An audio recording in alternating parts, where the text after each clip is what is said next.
Adapun pengertian mengenai etika. Etika adalah nilai moral dan norma yang menjadi pedoman, baik secara individu maupun secara kelompok.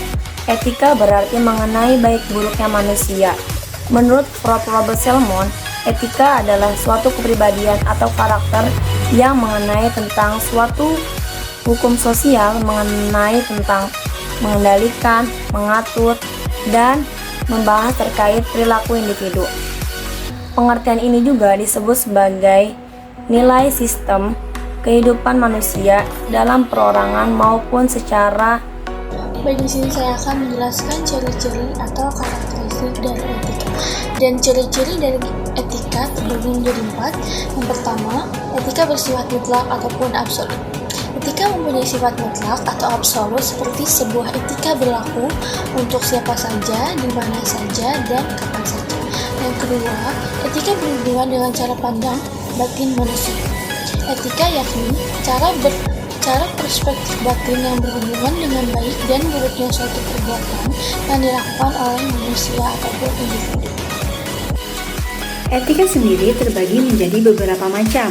Yang pertama, ada etika berdasarkan jenisnya terbagi menjadi 2 macam. Di antaranya ada etika khusus, yaitu etika yang menjadi suatu implementasi dari prinsip atau asas moral di dalam kehidupan individu secara khusus. Dan ada etika umum, yaitu etika yang berkaitan dengan situasi dan kondisi dasar mengenai perilaku dan tindakan individu secara etis. Selanjutnya adalah etika berdasarkan lingkungannya, yang terbagi menjadi 2, yaitu etika individual, yaitu etika yang memiliki kaitannya dengan sikap dan kewajiban dari individu atas dirinya sendiri. Dan ada etika sosial, yaitu etika yang memiliki kaitannya dengan sikap dan kewajiban serta perilaku suatu individu sebagai umat manusia. Selanjutnya ada etika berdasarkan sumbernya, terbagi menjadi 2.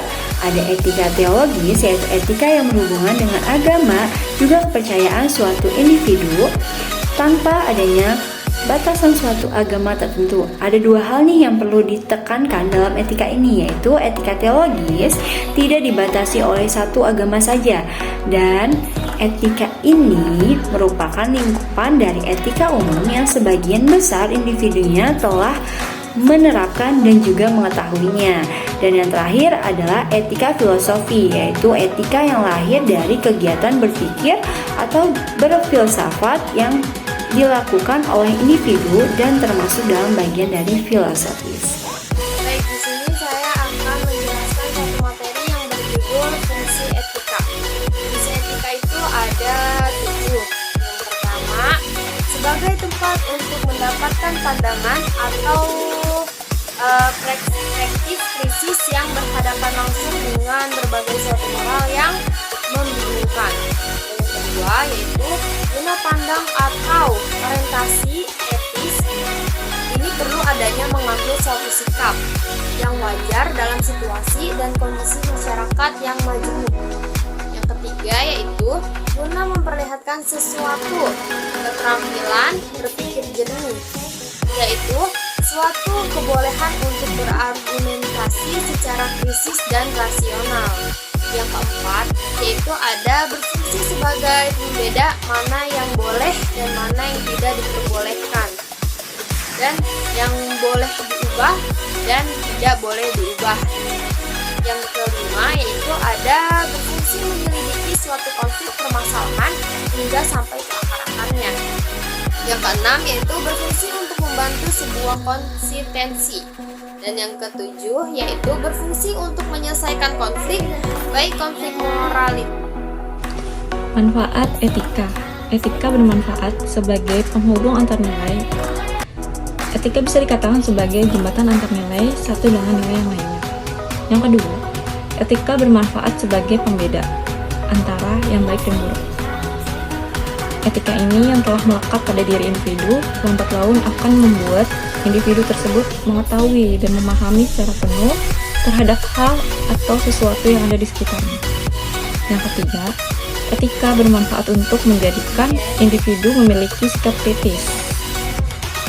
Sikap ini sudah lama tertanam pada diri individu, membuat dirinya lebih kritis dalam menghadapi sebuah kondisi dan situasi. Yang keempat, Etika bermanfaat sebagai suatu pendirian dalam diri. Nah, etika ini bisa dijadikan sebagai pedoman dalam bertindak atau dalam menjalani suatu hal. Yang kelima, etika bermanfaat untuk membuat sesuatu sesuai dengan peraturan. Nah, etika ini akan membuat individu memperlakukan individu lain sesuai dengan kadarnya. Yang keenam, etika sebagai bentuk mengorbankan sedikit kebebasan dalam dirinya. Peraturan yang ada dalam suatu kode etik telah disetujui bersama akan membuat individu tak dapat berbuat seenaknya sendiri. Yang ketujuh, etika dapat membantu dalam menentukan pendapatan di dalam suatu forum. Baik, di sini saya akan menjelaskan tentang contoh etika dalam kehidupan sehari-hari. Yang pertama, menunjukkan sikap hormat kepada orang lain. Menunjukkan sikap hormat kepada orang lain merupakan salah satu dari contoh etika dalam kehidupan sehari-hari. Dalam hal ini yang dimaksud dengan hormat kepada orang lain adalah jangan berperilaku sombong, menjaga nada bicara saat berbicara dengan orang lain, dan selalu berusaha bersikap sederhana. Yang kedua, tidak memandang rendah orang lain. Memandang rendah orang lain sangat tidak bagus dan sangat tidak disarankan. Bahkan tidak menutup kemungkinan kalau memandang rendah orang lain bisa memunculkan sebuah konflik. Yang ketiga, berperilaku sopan.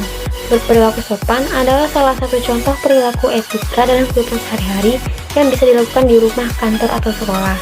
Yang keempat, menghargai perbedaan pendapat. Setiap pendapat yang seseorang miliki belum tentu sama dengan pendapat orang lain. Oleh sebab itu, setiap individu harus bisa saling menghargai atas pendapat yang berbeda. Yang kelima, membantu orang lain yang membutuhkan. Hidup akan menjadi lebih indah apabila bisa membantu orang lain yang sedang membutuhkan bantuan. Dengan bantuan yang kita berikan, maka seseorang yang dibantu akan senang. Jadi sebisa mungkin cobalah bantu orang lain ketika sedang membutuhkan bantuan atau pertolongan. Kesimpulan mengenai etika. Etika merupakan nilai yang sejatinya telah melekat pada diri individu dan sangat dibutuhkan dalam bersosialisasi. Hal itu karena etika akan menjadi jembatan agar terciptanya suatu kondisi yang diinginkan di dalam kehidupan bermasyarakat. Maka dari itu, tanamkan dalam diri etika yang baik agar hubungan antar sesama berlangsung baik.